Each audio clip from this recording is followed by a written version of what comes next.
Well, friends, we just completed something that I'd never done before. Father John and I just recorded the weekend Mass, and we're going to put that on to our webpage and work through social media to try to make it available to you. It's a bit strange, I'll be honest with you, but we did it, and it is real Mass. It's not, it felt like we were play acting, but we celebrated the Eucharist, and we did it for your intention. That Mass was being offered for the intentions of the parishioners, and all the weekend Mass intentions will be covered, but that will be the one that we'll present for all of our parishioners. In my homily, I was speaking about something I've been thinking about, and it's the Stations of the Cross. It's something that as Catholics we've seen our whole lives, right? It's been around from really the Middle Ages. But the story behind it was that people used to go to the pilgrim sites in the Holy Land, really from the very early in the church, in the 1st and 2nd century. In the Crusader times, that was easier, but never easy.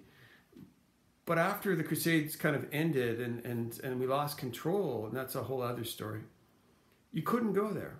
You really just couldn't go to the places that Christ was, particularly the Via della Rosa, the Way of the Roses, which is the Passion. So what the church did was, essentially, if we can't go to the Holy Land, then maybe we can bring something of the Holy Land back to us. And so this idea of having images around the church, traditionally 14 stations of the cross. It's like a cross vision or trans vision or television. You know, it's almost that idea of images representing other places that would allow you to then walk around the church as you might walk the Via della Rosa in Jerusalem. Now, we do it more liturgically now, you know, where the congregation stays in one place and only the presider walks around the church. But really, that's traditionally how it was done. Well, what we're doing now is almost an inversion of that.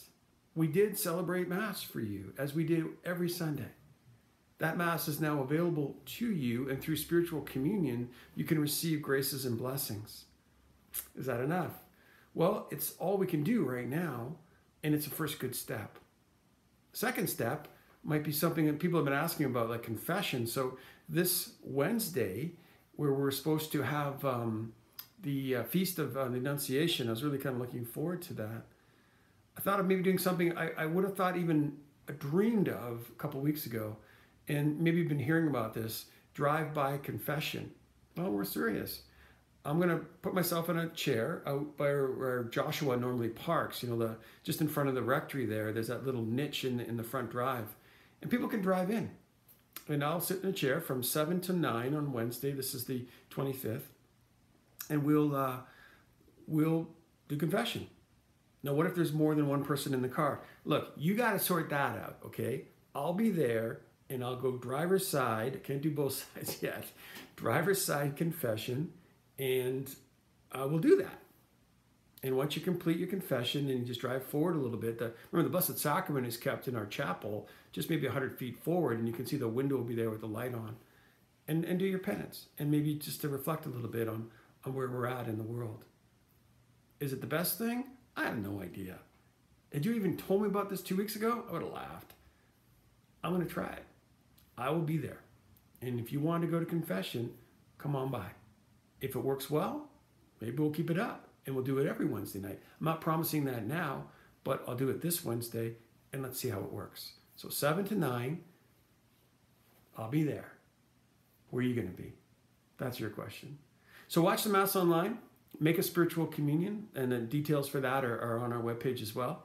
And let's get ready for the new reality on the back end of this. There is hope, people. There is great hope. Jesus hasn't left us.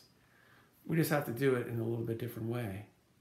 But the most important thing, you're known, loved, and supported by Jesus Christ.